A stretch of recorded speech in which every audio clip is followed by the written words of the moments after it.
Selamat pagi teman-teman. Kembali bersama Ariel Kurnaidi. Kita akan merenungkan firman Tuhan dari buku Renungan Pagi, Anak dan Pelajar. Yesus sahabat terbaik dan setia. Yang disusun oleh Pastor Dr. Marolop Sagala. Mari kita awali dengan doa. Bapa di sorga, kami akan belajar firman-Mu. Tolong kami supaya firman-Mu menjadi pedoman dalam hidup kami hari ini. Dalam nama Tuhan Yesus kami berdoa, amin.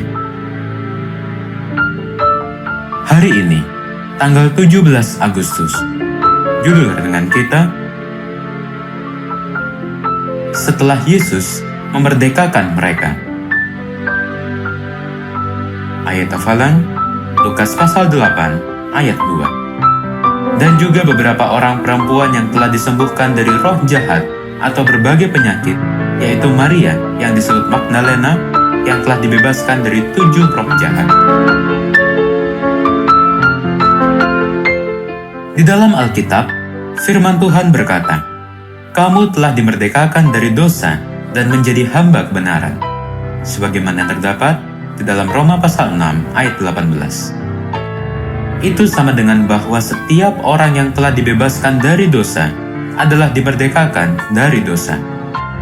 Artinya dosa tidak lagi berkuasa mempengaruhi hidup kita. Setelah dimerdekakan dari dosa, maka kita menjadi hamba Allah. Hari tanggal 17 Agustus adalah hari perayaan kemerdekaan negara Indonesia.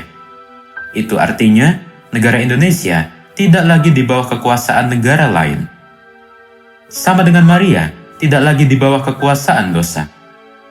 Ketika Maria, saudaranya Marta, orang Betania yang disebut Maria Magdalena, adalah tadinya seorang yang terkenal sebagai seorang berdosa.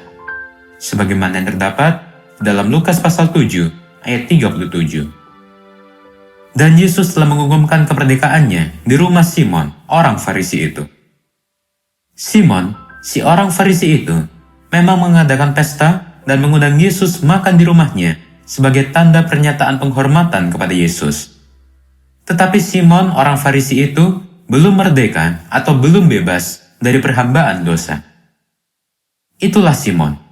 Sekalipun Yesus telah menyembuhkan dia dari penyakit kusta dan ingin secara wajar mempertunjukkan ucapan syukurnya, itu adalah pernyataan syukur seseorang kepada orang lain. Itu bukan pernyataan syukur seseorang yang ditunjukkan kepada Allah. Tabiat Simon tidak berubah. Prinsip-prinsip hidupnya tidak berubah. Sebagaimana yang tertulis di dalam Ellen G. White Desire of Ages, halaman 557, dan SDA Bible Commentary, halaman 763.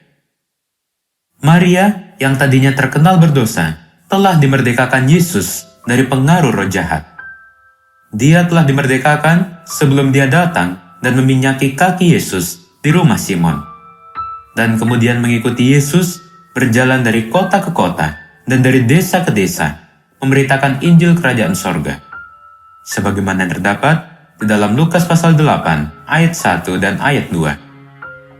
Inilah buah-buah kehidupan setelah dimerdekakan oleh Yesus.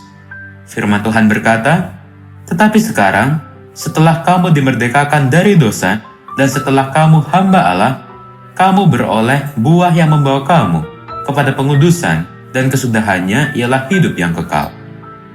Sebagaimana yang terdapat di dalam Roma pasal 6 ayat 22. Mintalah pertolongan Yesus sahabat kita itu, supaya kita berubah atas kemerdekaan rohani yang telah diberikannya. Mari kita akhiri dengan doa. Bapa di sorga, terima kasih untuk firman-Mu hari ini, di mana kami diingatkan bahwa kami sudah Engkau merdekakan dari segala dosa kami. Dan tolonglah kami, supaya kami boleh berbuah atas kemerdekaan rohani yang telah Engkau berikan. Inilah doa kami, di dalam nama Tuhan Yesus kami berdoa. Amin.